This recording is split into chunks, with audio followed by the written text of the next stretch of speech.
बिस्मिल्लाहिर्रहमानिर्रहीम। अस्सलामुअलैकुम वरहमतुल्लाहि वबरकातुहू।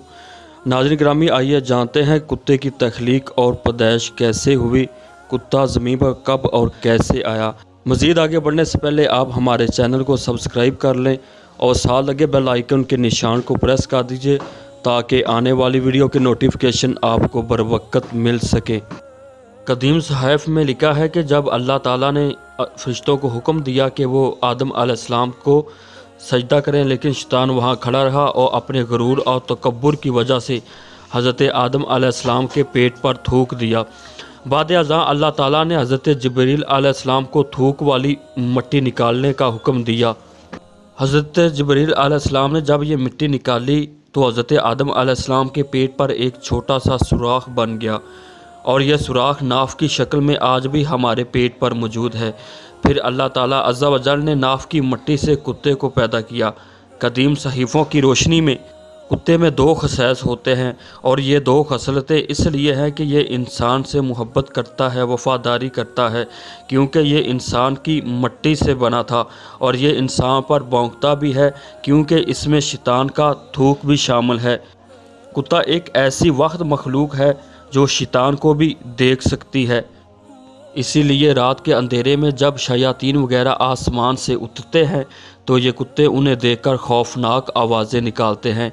आपने अक्सर देखा होगा कि कुत्ते सुबह फजर की अजान जब होती है तो बहुत ज़्यादा रोते हैं, क्योंकि सुबह के वक्त शयातीन और दूसरी मखलूक़ात को वापस जाते हुए देखकर कुत्ते रोते हैं और मुख्तलिफ़ आवाज़ें निकालते हैं। तो नाज़रीन, ये कदीम सहाफ़ की एक रवायत थी।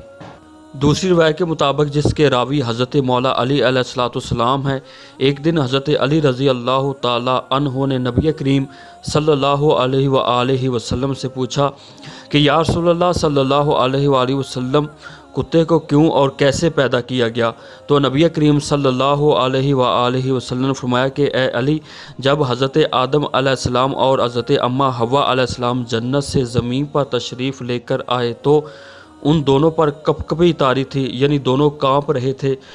शैतान उनसे पहले ज़मीन पर आ चुका था। उसने हज़रत आदम अलैहिस्सलाम और हज़रत अम्मा हव्वा अलैहिस्सलाम को देखा तो ज़मीनी और जंगली दरिंदों की तरफ दौड़ा और उनसे कहने लगा कि आसमानों से तुम्हारे लिए शिकार आया है। ऐसा शिकार पहले मैंने कभी नहीं देखा, जाओ तुम जाकर उन्हें खा लो। जंगली दरिंदे शैतान के साथ हज़रत आदम अलैहिस्सलाम और हज़रत हव्वा अलैहिस्सलाम की तरफ दौड़ने लगे। शैतान ज़ोर ज़ोर से बोलने लगा कि जल्दी करो, अब थोड़ा फासला है, अब थोड़ी मुसाफत है। शैतान के ज़ोर ज़ोर से बोलने की वजह से उसके मुंह से लुआब यानी थूक निकलने लगा। उस थूक से फिर दो नर और मादा कुत्ते पैदा हुए। फिर वो दोनों कुत्ते हज़रत आदम अलैहिस्सलाम और हज़रत हव्वा अलैहिस्सलाम के सामने आकर रुक गए और दूसरे दरिंदों को भगा दिया। इसलिए कहते हैं कि जंगली दरिंदों के कुत्ते दुश्मन होते हैं और जंगली दरिंदे इनके दुश्मन होते हैं।